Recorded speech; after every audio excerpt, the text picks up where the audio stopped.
Those who have listened to earlier seasons of The Flip may recall the show's origin story. I was this American guy living in South Africa and interested in the startup scene. And my mental models were not appropriate for the context with which entrepreneurs build in emerging markets. This podcast started as, and still is, a mechanism for me to learn. And as I began my exploration into B2B commerce and mass market retail for this episode, one thing I kept asking is if we can expect consolidation at the last mile. Bigger retail stores have greater purchasing power, I reasoned, which will help reduce the cost of goods further. So is that what the future of retail is going to look like for African markets? I learned that I was once again using the wrong mental models. And quote-unquote more formal retail in African markets isn't going to look like retail in the West. There are those building the so-called B2B commerce platforms, aggregating demand at the fragmented last mile to ensure that products not only get to consumers, but get to consumers more efficiently, which will ultimately reduce the cost of goods in African markets. Goods which, as we talked about last episode, are disproportionately expensive. On average, consumers are spending about 60% of their disposable income on food. All this season, we're taking a peek behind the curtain to explore value chains. This episode is the second in our current mini-series on how entrepreneurs are using bits to better move atoms, and working ultimately to decrease the price of food and goods in African markets. We're exploring B2B commerce, those who are solving retailer problems first. And in this episode, we'll move across the fragmented retail supply chain to better understand how it works, why goods are so expensive, and how various entrepreneurs are working to solve these big problems for retailers, as well as suppliers and consumers alike. Before we start, we'd like to thank MFS Africa for their sponsorship of the entirety of Season 3 of The Flip. MFS Africa believes strongly in the need to build products and services that support the development of SMEs across African markets, as do one of their investors, Goodwell Investments. And I had the opportunity to talk to Goodwell's founder and managing partner, Wim van der Beek, about their investment thesis and their point of view on backing companies building for and supporting the growth of SMEs. It's good to start first with our overarching investment theme, which is inclusive growth. So we focus on those businesses that help improve the daily life of the average African. And if you look at the daily life of the average African, they spend a large chunk of their daily budgets on food and on other products and services that actually cost a lot much more and are harder to get. And in the case of, for instance, financial services are extremely costly and not always very effective if they can access them at all. And so the way we've translated the theme of inclusive growth, which essentially is about sort of wanting to improve the daily lives of the average African, is investing in those businesses that have the single largest impact on their daily lives and with an immediate effect. The SMEs are a linking pin between, if you talk about inclusive growth, between the inclusion that you want to achieve and the average consumer on the continent. So the average consumer, they walk past the corner shop a couple of times a day. So that is their logical distribution point for not just their daily food and daily basic products, but also for a lot of other products and services. And from that point of view, when we talk about inclusive growth, we don't just see consumers on the one side and the merchants on the other side. The merchants are also the ones that are not included right now in access to a wide range of products and services that they should have. So if you look at the way that companies like MFS Africa are going to empower a whole range of SMEs, it's a broader range of inclusion that you're talking about. And that's why the smaller businesses, whether they are smaller businesses in the agri sector or in retail or in mobility, transport, logistics, the average truck driver, it's those kind of different small businesses that actually make the difference in Africa, that are also underserved. And if you can find a good product and service for them, that actually empowers them, but it also makes life easier for their end users. We'll hear more from Wim on SMEs and investing in companies to support their development later in the show. You're listening to The Flip, the podcast exploring more contextually relevant stories from entrepreneurs around Africa. Welcome back to The Flip. I'm your host, Justin Norman. Throughout this episode, we're going to explore B2B commerce across multiple supply chains and categories. In particular, fresh produce, FMCG or fast-moving consumer goods, and apparel and beauty. The nature of last-mile retail, the fragmentation of small-scale shops and traders, causes several problems in a given value chain. But first, To understand why African retail is so fragmented, and to understand why it creates the problems that make food and goods so expensive, we need to first talk about the macro context, in particular, demographics and urbanization. Urbanization right now is happening at 2x the rate of population growth across the continent. That's Peter Njonjo, the co-founder and CEO of Twiga Foods. There's a lot more poor people moving into urban areas. There's a lot more informal retail. There's a lot more informal settlements. Why? Because the rate of population growth is faster than the rate of government infrastructure, the rate of supporting infrastructure into those urban cities. So everywhere that you look at the continent, there's just this whole explosion around informal settlements. So for these reasons, spatial considerations, low rates of car ownership, small disposable incomes, and even things like lack of cold storage, these things all play a role in how Africans shop and what last mile retail looks like across the continent. It looks, and will continue to look, differently than Western markets. And what I see is that, Africa might not go the route of a big box stores just due to the poor infrastructure. And you may actually have the digitization of the mom and pop stores becoming availability points. And once you have that, then the value proposition around big box stores will then be limited, because then now you're able to access everything using technology, and you'll have like millions of availability points across urban cities. That's something we already see happening. The merchants in question not only selling physical goods, but acting as agents to sell digital goods like airtime, or for consumers to pay their bills, cash in and out of mobile money, and even operate as ordering and distribution and pickup points for online retailers, increasing the accessibility of e-commerce while also providing additional earning opportunities for the stores. All of these trends have positive implications for B2B commerce companies like Twiga Foods and their merchants. I think that the B2B e-commerce aggregators are going to grow dramatically in size over the next 5 years. But the key thing that the B2B e-commerce players will do is that they will bring in modern supply chain, modern demand planning, and essentially apply this to thousands and thousands of retailers who would not be able to afford this. So the way to think of it is the back office in a Walmart or in an Amazon being availed to thousands of retailers across the continent. That everything is subscale is a problem. It makes distribution hard for distributors, it makes access to finance hard for retailers, and it prevents those involved from taking advantage of economies of scale. Now, there are multiple ways to try and solve this retail fragmentation issue. So let's go on a journey with someone that's tried them all. It has been journey is the right word. That's William McCarren. He's the co-founder and CEO of the B2B commerce platform ZUMI, which operates in the apparel and beauty sector. William got to start working in African markets with Jumia. At the time, Jumia was very, very focused on kind of general merchandise, electronics, phones, chargers. And what we saw is that typically there is usually two e-commerce players running concurrently. One is kind of a general merchandise player like a Jumia or a Zalando in Southeast Asia.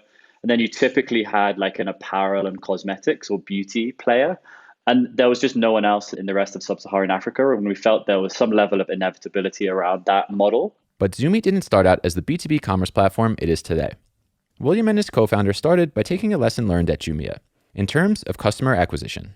The other sort of embedded learning or takeaway we had from the Jumia experience was user acquisition is really expensive in these markets. So one of the things that we decided very early on to tackle was that we would go with a content-first approach, and then we leverage that audience to convert it into this kind of B2C marketplace platform focused on apparel and beauty. So they built an audience around apparel and beauty, and then?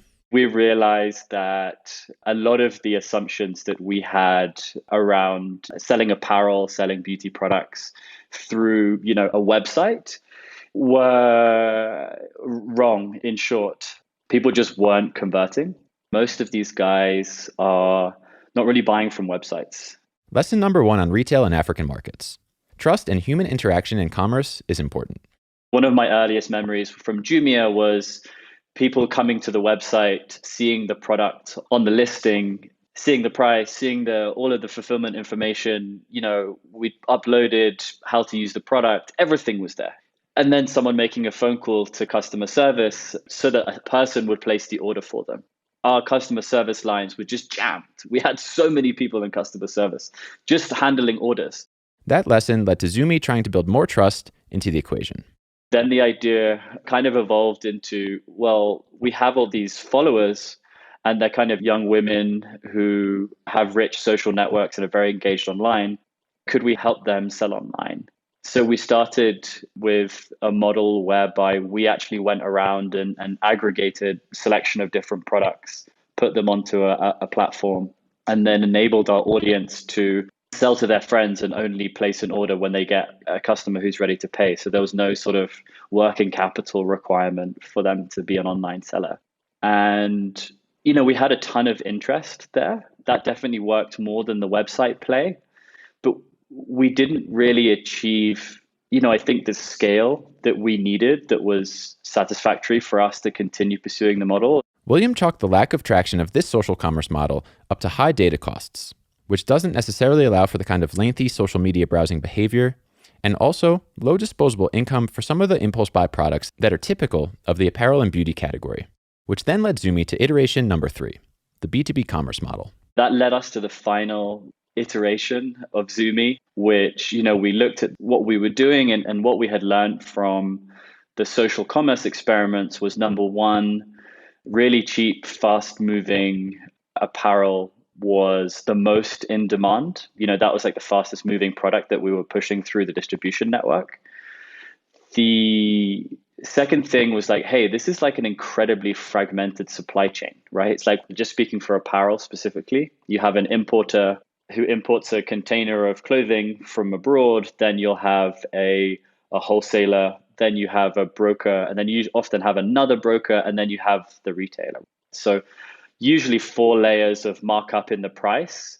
No one is sort of breaking bulk. No one is layering in logistics or any value-added services. It's literally just additional markup for the retailer.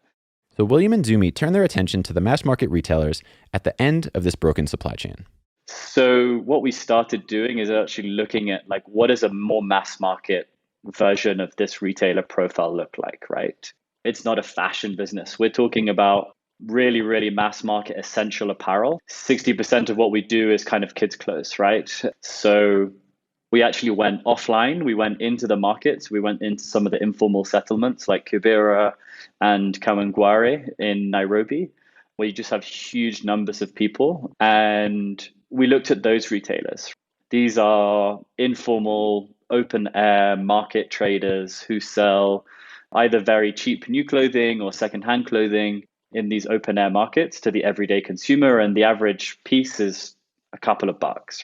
This is how the majority of Africans shop. And this is where retail happens, informally, in open air markets. And the opportunity for B2B commerce platforms is not to try to make retail look like other markets, but to create products and services to help these merchants grow their business and subsequently to meet the needs and demands of their customers. We realize that these guys have massive problems. They're waking up at 4 a.m. They're traveling a couple of hours to the wholesale market every day. When they get there, they're getting ripped off by one of these brokers. And because these retailers are sort of micro retailers, they don't have any sort of purchasing power. So that's difficult for them to go further up the supply chain and achieve any sort of economies of scale. Then they're lugging their, big wholesale shipment back to their retail markets, selling out. And this is all in kind of an offline and cash-based business. So it's very difficult for them to achieve some sort of like digital ledger of transactions to get access to affordable credit options. So they're effectively stuck in this sort of sustenance retail. And we realized, okay, these guys have major problems. Like, how big are they? And they're massive.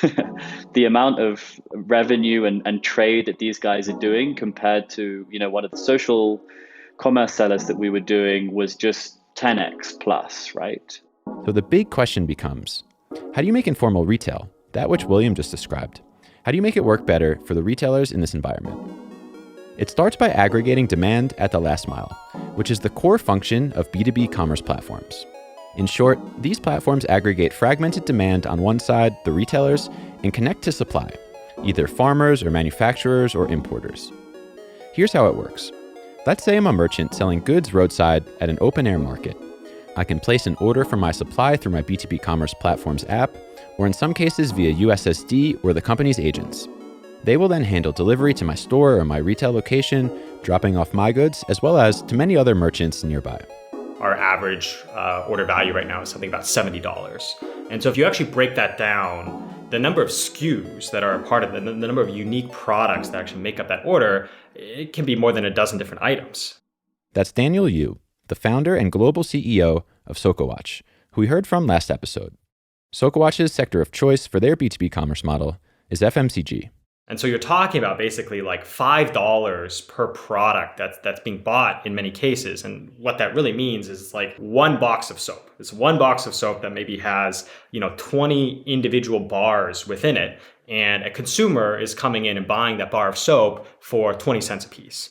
And the reality is that the supplier on their own, that soap manufacturer, that soap distributor, would never be able to profitably deliver one box of soap to, say, 10,000 different shops in Nairobi. Through the aggregation, when you're basically saying, okay, we're going to allow the shop to get their soap from us, but also get their rice, get their cooking oil, get the detergent, the whatever other kind of fast-moving goods that they're selling. What you're doing is you're aggregating to a large enough order volume that you can actually deliver that order profitably, where it would not be possible for the manufacturer, for the distributor to provide an on-demand service otherwise. Whereas a distributor cannot operationally or profitably deliver small quantities and small orders to me and my fellow merchants, B2B commerce platforms make it work by aggregating our orders together and working out the delivery routing in a way that is most efficient. I may also get pricing efficiencies, as opposed to buying small quantities from my wholesale broker. As I continue to place orders, I may then be given an opportunity to order goods on credit. This solves two problems for me. Number one, I can order more inventory without having to worry about how much cash I have on hand, which will allow me to meet customer demand and prevent stockouts. Number two, the credit may help me grow my business, and maybe I can open up a store at a fixed retail footprint. While the aggregation and delivery is obviously the critical function of these B2B commerce companies, it then creates the opportunity for these companies to layer services like credit on top. The idea behind providing the financing, and it's worth noting, this is all done in kind. It's basically it's a buy now, pay later experience, right? So from the merchant's perspective, what they're seeing is, okay, I can buy a box of soap today and pay for it on delivery, and that's the kind of standard experience. Or once eligible for it, I can buy this box of soap, but pay for it a week later.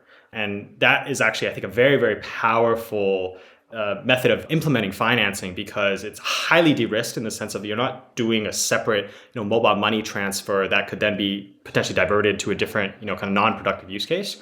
And it's also embedded within us as their existing trusted supplier. Here's an example of why financing and working capital is important for retailers. What we found was that the reliability of successful orders was actually at risk, because what would happen is you have a merchant placing an order today for $50 worth of products. You show up the next day with the $50 worth of goods, and they say, oh, sorry, I've already spent $20 of that buying something else on my own. And so actually now I can't take the full order because I don't have the full cash on hand.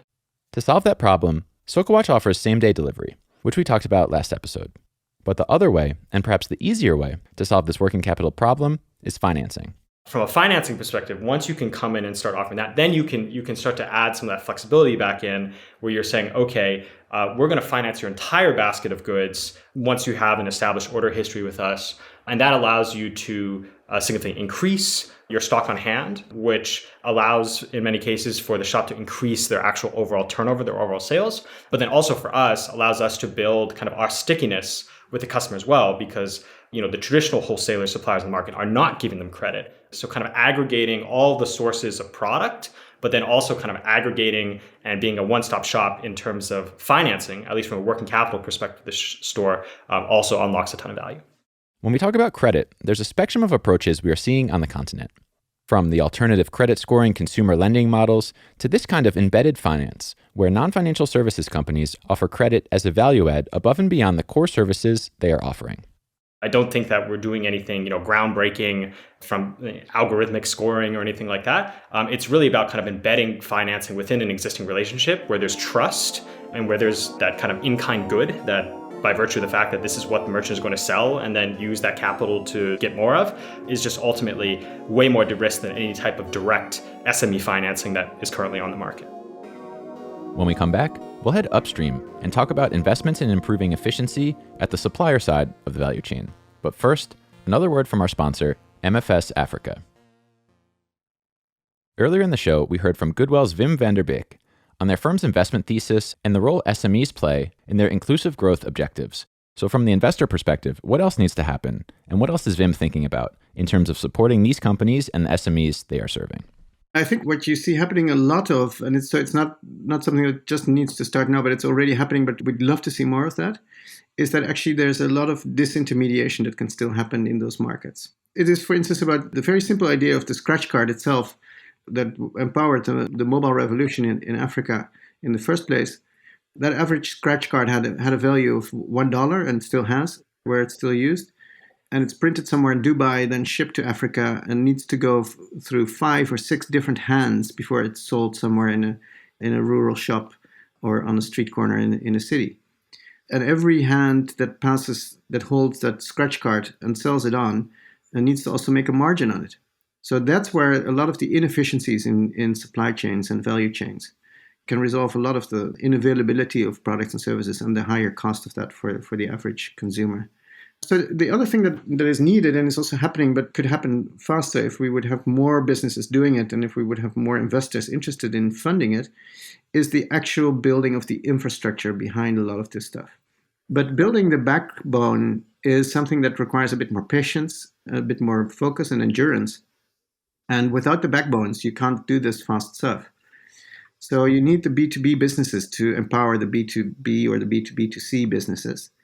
And you also need the B2B patience and more patient capital for that. And that B2B investing also needs to happen. And that B2B mindset also needs to be there in the companies that are building the infrastructure. Now, back to the question of how to make informal fragmented retail work better. In the case of fresh produce, it's not only demand at the retailer level, but also supply at the level of smallholder farmers that subscale. So B2B commerce platforms like Twiga Foods then need to think about aggregating supply as well. Here's Peter again. The reason why smallholder farmers exist today in domestic agriculture is because it's the lowest risk way of servicing a highly fragmented informal retail. That's basically what it is. One thing that we realize is that there was a lot of investment going to the farmer, but no one was trying to figure out what is it that we need to do to get this produce from the farm to retail. Because it's one thing to produce it, but if you produce it and you don't sell it, then effectively all the investments that are going in terms of helping farmers are suboptimized. Most farmers in Kenya are smallholder farmers. That may mean backbreaking labor, subsistence farming, and irregular incomes only around harvest time. And they remain smallholder farmers, large in part due to the difficulty and waste in getting their produce to market. The retail market is so fragmented.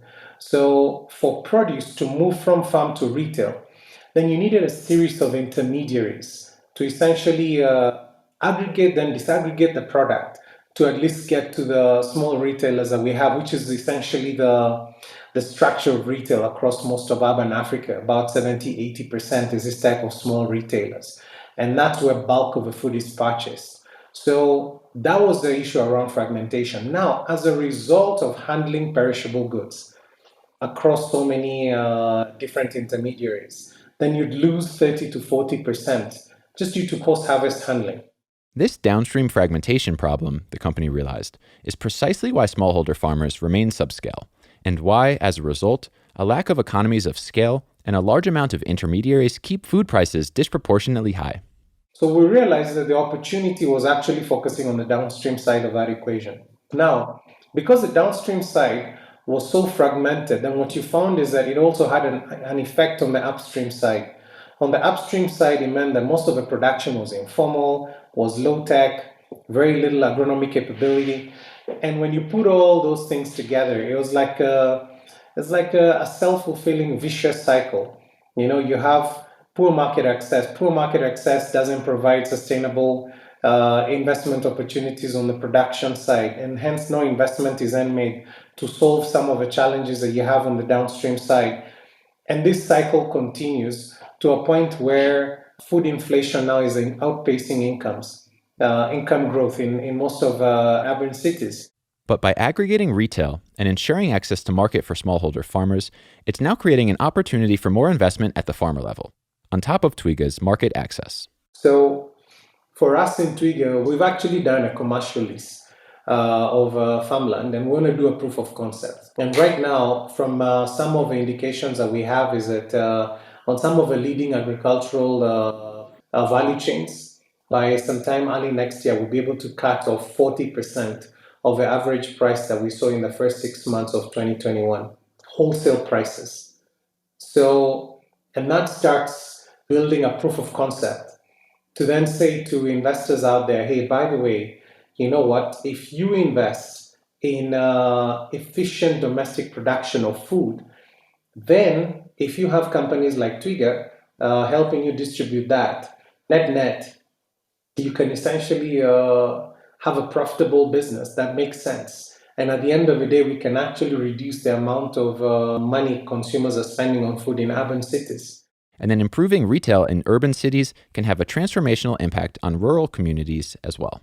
So the key thing is that if you want to solve a smallholder farmer problem, you're solving a problem around sustainable incomes in rural areas. That's essentially what you're doing. The other thing is to solve food security in urban areas. Food security in urban areas means that there's a lot more poor people moving into urban areas. There's a lot more informal retail. There's a lot more informal settlements. Everywhere that you look at the continent, there's just this whole explosion around informal settlements. So when you start looking at it from that perspective, solving food security in urban areas then leads you to a very, very different solution. And that solution has to be efficient. That solution has to be low cost. That solution has to have high productivity. That solution has to have very little waste. And that you're not able to achieve with smallholder farmers right now. So there's need for us to rethink what's the alternative. And I think for us as Twiga, what we're doing is that we're building that alternative to then showcase as a proof of concept, to then say, hey, by the way, this is what this alternative reality looks like. And if we solve food security with this, then can we then have more players coming on board, and how can we then scale this across the continent? Simply put, Peter thinks markets like Kenya need more commercial farming. And here's why. Today, when you look at smallholder farms or smallholder farmers, in some instances, it doesn't look very, very sustainable. Why? Because you're having significant urbanization that's happening. And in Kenya specifically, the average age of a smallholder farmer is 59 years. The average population age is 19. What that tells you is young people are not moving into farming.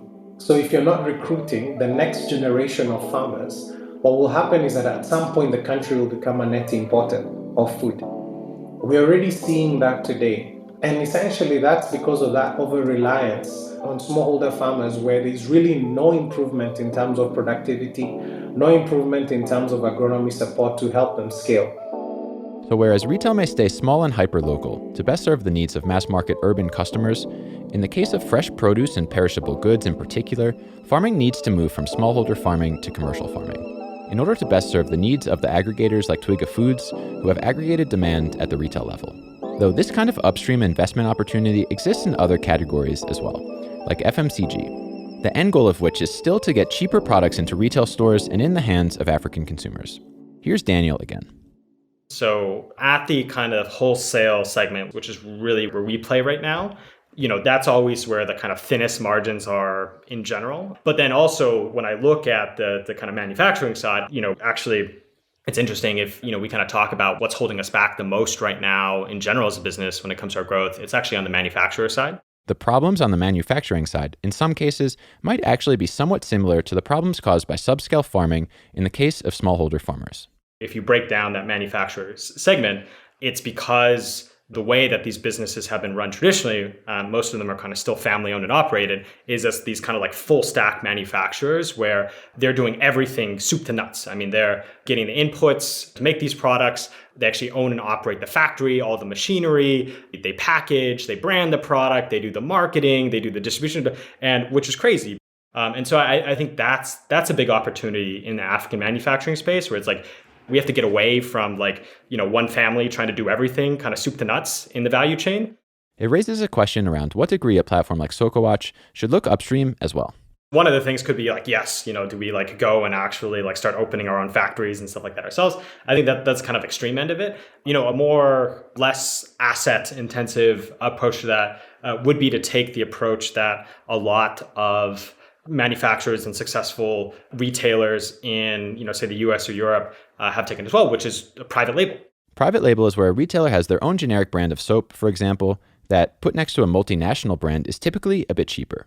It's a brand built on distribution and availability at a retailer like, say, Target in the US, as opposed to a brand built on, branding. And it's a concept that might have merit in African markets, considering the distribution challenge that these B2B commerce companies, first and foremost, are solving. This is a hypothesis we have, and it is something that we're actively looking into. I think what's very interesting in the African context is, right now, brand loyalty is not a really established concept in the informal market segment in a lot of categories because of the availability challenge, right? So the big issue right now being that, hey, I go into the shop this week, I get this brand of soap. I go in next week, it's a totally different brand of soap. So, currently, I, as a consumer, really don't have a strong loyalty or preference in any brand of soap. However, if you have best-in-class distribution and you can actually combine that with a reliable brand that is always in stock because we control the production and offtake directly ourselves, then that's like a very interesting proposition. Now, all of this leads us to a very different outcome from where we started. Whereas my initial assumption was that there ought to be consolidation at the retail level, it turns out that may not be the case to best serve the nature of African markets and its customers. And instead, aggregation not only at the last mile, but even further at the first mile on the supply side, certainly in the case of fresh produce and perhaps in the case of manufactured goods as well, is a necessary step to ultimately reduce the price of goods on the continent. And it's that lesson learned that my B-Mike Sayo Folawiyo and I reflected on in this week's retrospective. I asked you yesterday, does every company that's servicing like a vertical end up becoming this platform that helps with sourcing and finance? And it seems like there's actually then a convergence of, we just define these companies as platforms and they do all of this stuff. Yes. What we're talking about is B2B commerce companies do delivery, they do financing, they do sourcing. Production soon. Production. And then the last thing for them is honestly just to become retailers themselves. And then what are they? Then they're just a Walmart. Vertically integrated. Yeah, exactly. So that's what Peter said, though, it was like the back office of Walmart. So they're doing everything that Walmart does except sell to consumers because of the nature of urbanization and last mile retail and consumer habits, etc. But one thing you said that's interesting is, does everybody become retailers? And I thought it was quite interesting how Twiga are moving towards becoming commercial farmers. No, I think it's very interesting because my assumption previously would have been that consolidation was necessary at the retail level. But what I've learned is that the consolidation is actually necessary at the supply level. My main takeaway from that is that the fresh produce problem doesn't get solved unless there is more consolidated supply on the back of Twiga's consolidated demand. Yeah, I can see how that might be true. It's quite interesting. I think that was actually a very surprising, let me say, thing, is that it's rare in our world that we're talking about centralizing, commercializing, large scale. It's quite a rare narrative. The narrative that always exists is, and that we've talked about to death, is a lot of like, how do you enable with technology, right? And being like that backbone. What did he say? The back office, the Walmart back office. So you have a lot of that kind of conversation. So it's interesting to me, and I think actually a good thing that we're kind of having a different level conversation that kind of stinks of, being punched in the face by reality. And I wonder to what extent like the cycle has to look like that, like necessarily in order to achieve the outcomes. This is actually the quickest way from A to B, is actually thinking in a more top-down, taking a more top-down approach. But I also wonder what kind of implications there are for that, because it is a very different thing. Well, it's very interesting when you just look at fragmentation. Like, fragmentation will necessarily exist because of the nature of urban cities in Africa at the retail level. But fragmentation should not exist at the supply level. Says who? Says Peter Njonjo. Okay. You said it very definitively. All right. Should fragmentation exist at the supply level? Question mark. I don't know the answer, but I would imagine that the most ideal world is a world where smallholder farmers exist and are sustainable and there is food security. But that might not be a possible world where we are today. And in which case, I suspect the impact of larger commercialized farms, etc., would probably outweigh the costs. But there are costs, and I think that's an important thing to think about, talk about. So let's think about this linearly for a second, right? Why is there fragmented retail? There's fragmented retail to service hyperlocal demand because of the nature of cities, the nature of consumer behavior. They don't necessarily have cars. They might not have refrigeration. They may not be able to buy things in bulk.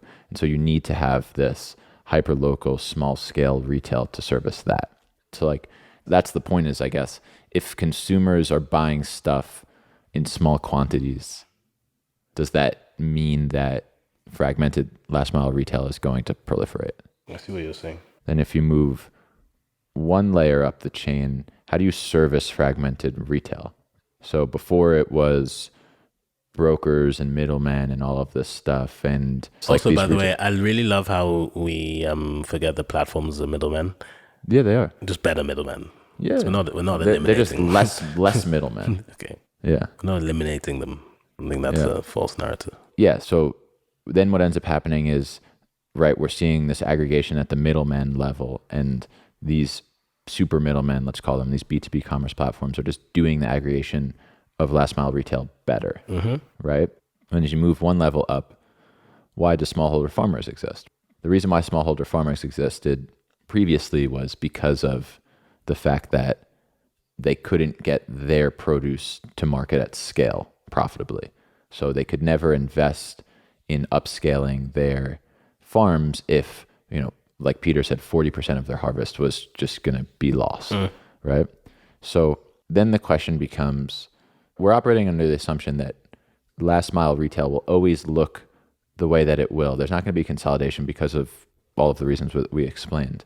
But if there's consolidation one level up, then doesn't that inevitably and invariably mean that there will continue to be consolidation up the chain, and it's an inevitability that we see aggregation at the supply level?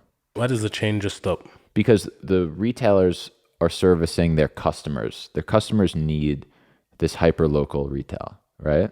So that's going to proliferate.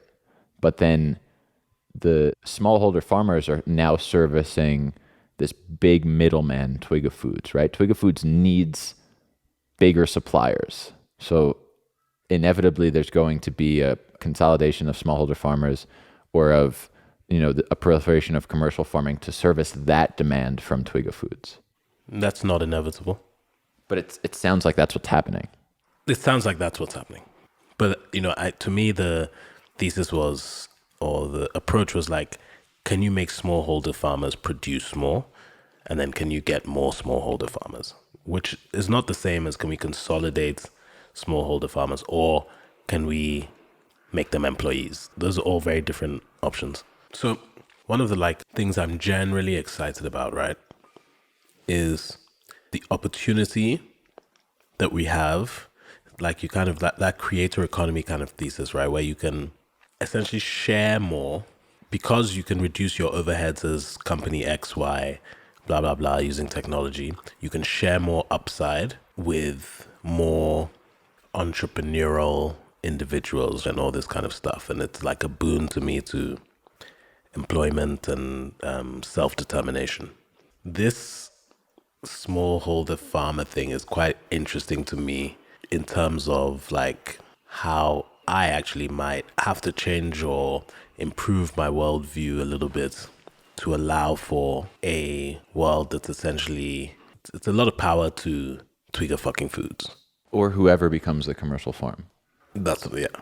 Which is a norm that we have seen a lot already, that I'm always quite excited about disrupting, but might just be stupid to disrupt. It might just not work in certain things. And it's quite interesting to think about what are the conditions where it just doesn't make sense, and then what are the costs of doing it, and then how might we even maybe still, even within that structure, be a bit more imaginative about how we do it.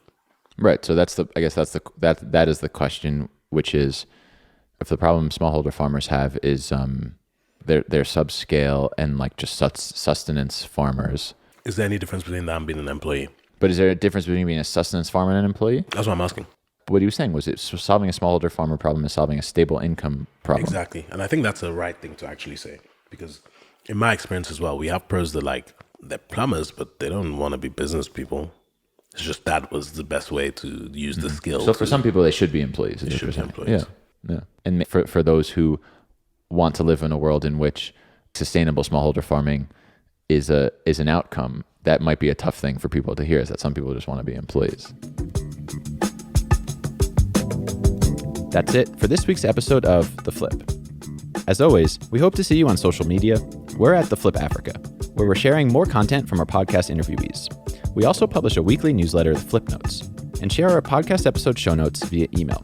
You can subscribe on our website, theflip.africa. Next week, episode 6 of this season. We'll see you then.